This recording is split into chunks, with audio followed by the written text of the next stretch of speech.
শুরু হয়েছে মাসব্যাপী অমর ২১শে বইমেলা। এ মেলায় শোভা পাচ্ছে নান্দনিক সব প্যাভিলিয়ন। তেমনই একটি প্যাভিলিয়ন জিয়াবাড়ি। ২২ নম্বর ইতি প্রকাশনের এই প্যাভিলিয়নটা দেখে মনে হচ্ছে এ যেন বগুড়ায় অবস্থিত রাষ্ট্রপতি জিয়াউর রহমানের বাড়ি। মেলায় আসা পাঠকদের মুগ্ধ করেছে জিয়াউর রহমানের গ্রামের বাড়ির আদলে তৈরি এ প্যাভিলিয়ন। পাঠকরা স্টলটি ঘুরে ঘুরে দেখছেন, পাশাপাশি হিড়িক লেগেছে এই স্টলে ছবি ও ভিডিও করার। ডেকোরেটেডটা অনেক সুন্দর হয়েছে, বাট সুন্দর লাগছে, একটু ইয়েলো ভাইব আসছে। আর স্টলটা খুবই সুন্দর, তো কয়েকটা পিকচার্স নিলাম। সবাই বই দেখছে, সবার ভালো লাগছে। স্টলটা অনেক সুন্দর লাগছে, মানে আমার অনেক ভালো লেগেছে। এখানে আমাদের বাংলাদেশের শহীদ প্রেসিডেন্ট জিয়াউর রহমানের অনেক কিছু বই আছে দেখলাম, এগুলো বেশ ভালোই লাগছে আমার। পুরো ডেকোরেশনটা অনেক সুন্দর, বাইরে থেকেও সুন্দর লাগতেছে আর ভিতর থেকেও সুন্দর লাগতেছে। ভিতরের প্লেসটা সুন্দর, ছবি তুলতে দিলে আরো ভালো লাগতো সবার। হ্যাঁ, সুন্দর আছে, অনেক সুন্দর সুন্দর সাজগুজ করছে, বইগুলো সুন্দর করে রেখেছে। এটা অনেক সুন্দর, ভালোই লেগেছে ঘুরে ফিরে। স্টলটা অনেক সুন্দর, দ্যাটস ওয়াই আমরা এখানে সবাই ছবি তুলতে আসছি। এই প্যাভিলিয়নের সম্মুখ ভাগে রয়েছে জিয়াউর রহমানের বড় একটি ছবি। উত্তর পাশের দেওয়ালের উপরিভাগে আছে জিয়াউর রহমান, বিএনপি চেয়ারপারসন খালেদা জিয়া, বিএনপির ভারপ্রাপ্ত চেয়ারম্যান তারেক রহমান ও বিএনপি মহাসচিব মির্জা ফখরুল ইসলাম আলমগীরের বড় ছবি সম্মিলিত 4টা বইয়ের কাভার। গত 17 বছর বইমেলায় স্টল দেওয়ার কোনো সুযোগ পায়নি ইতি প্রকাশন, পড়তে হয়েছে নানা বিড়ম্বনায়।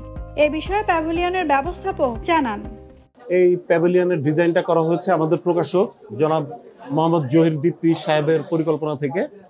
এটি আসলে শহীদ প্রেসিডেন্ট জিয়াউর রহমান যে বাড়িটিতে জন্মগ্রহণ করেছিলেন বগুড়ার বাগবাড়ি গ্রামে, সেই বাড়িটির অনুকরণে এই প্যাভিলিয়নটি আমরা সাজানোর চেষ্টা করেছি। আমরা চাই যে তরুণ প্রজন্ম শহীদ প্রেসিডেন্ট জিয়াউর রহমান যে বাড়িতে জন্মগ্রহণ করেছিলেন সেই বাড়িটির সাথে পরিচিত হোক। গত 17 বছর আমাদের ভূমিকা ছিল খুবই গৌণ, পরিস্থিতির শিকার ছিলাম আমরা।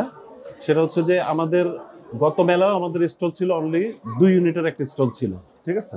কিন্তু যদিও আমরা এর চাইতে অনেক বেশি ডিজার্ভ করতাম, কিন্তু সামহাও যে কোনো কারণে হোক সেটা আমরা পাই নাই। তো এবার ইনশাল্লাহ আমরা একটা সুযোগ পেয়েছি।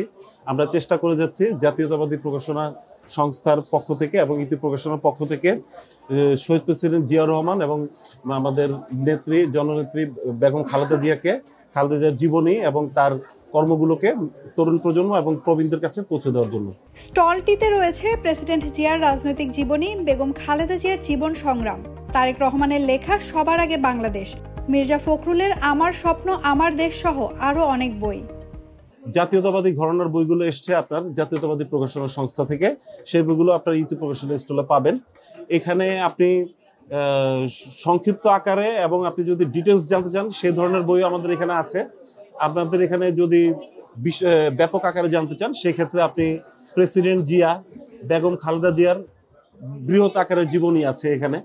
পাশাপাশি আপনার সংক্ষিপ্ত আকারের জীবনী প্লাস আমাদের জাতীয়তাবাদী ঘরানার যেই রাজনৈতিক যেই কাজগুলো অতীতে আমরা করেছি সেই কাজগুলোর সাথে পরিচয় করার জন্য সংক্ষিপ্ত আকারে আমরা কিছু বই করেছি। তারেক রহমান স্যারের একটা বই পাইপলাইনে আছে, যেটা কিনা প্রকাশনার কাজ চলছে, এখনো মেলায় আসেনি। হোপফুলি এটা 17 তারিখের পরে মেলাতে আমরা আনতে সক্ষম হব। এটা খুব দ্রুত কাজ করছি আমরা। হ্যাঁ, নামটা হচ্ছে যে সবার আগে বাংলাদেশ। আর প্রেসিডেন্ট জিয়াউর রহমানের নিজস্ব কিছু কথা সম্পাদনার মাধ্যমে একটা বই, আমার রাজনীতির রূপরেখা, এটা মূলত জিয়াউর রহমানের কথাগুলোই সম্পাদনার মাধ্যমে আমরা প্রকাশ করার চেষ্টা করেছি। এই বইটি পড়লে শহীদ প্রেসিডেন্ট জিয়াউর রহমান সম্পর্কে তরুণ প্রজন্ম ব্যাপক আকারে জানতে পারবে বলে আমরা বিশ্বাস করি। এই বইটি বৃহৎ আকারে করা হয়েছে। এটা প্রেসিডেন্ট জিয়ার রাজনৈতিক জীবনের মাহফুজুল্লাহ স্যার এই বইটি লিখেছেন। এটা প্রচ্ছদ দেখেই বুঝতে পারছেন বেগম খালেদা জিয়ার উপরে ওনার যে জীবন এবং সংগ্রামী জীবন, সেটাকে এই একটা বৃহৎ আকারে তুলে ধরার একটা চেষ্টা করা হয়েছে এই বইটির মাধ্যমে। তবে এই বইটির ব্যাপারে একটু বিশেষভাবে বলতে চাই।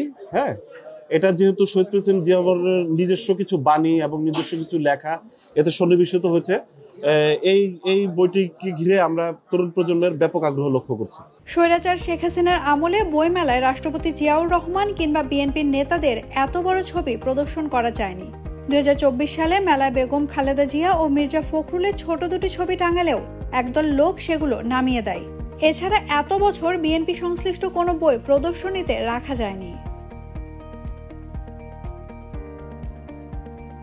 নাওমিনা স্টিন, ডেইলি সান।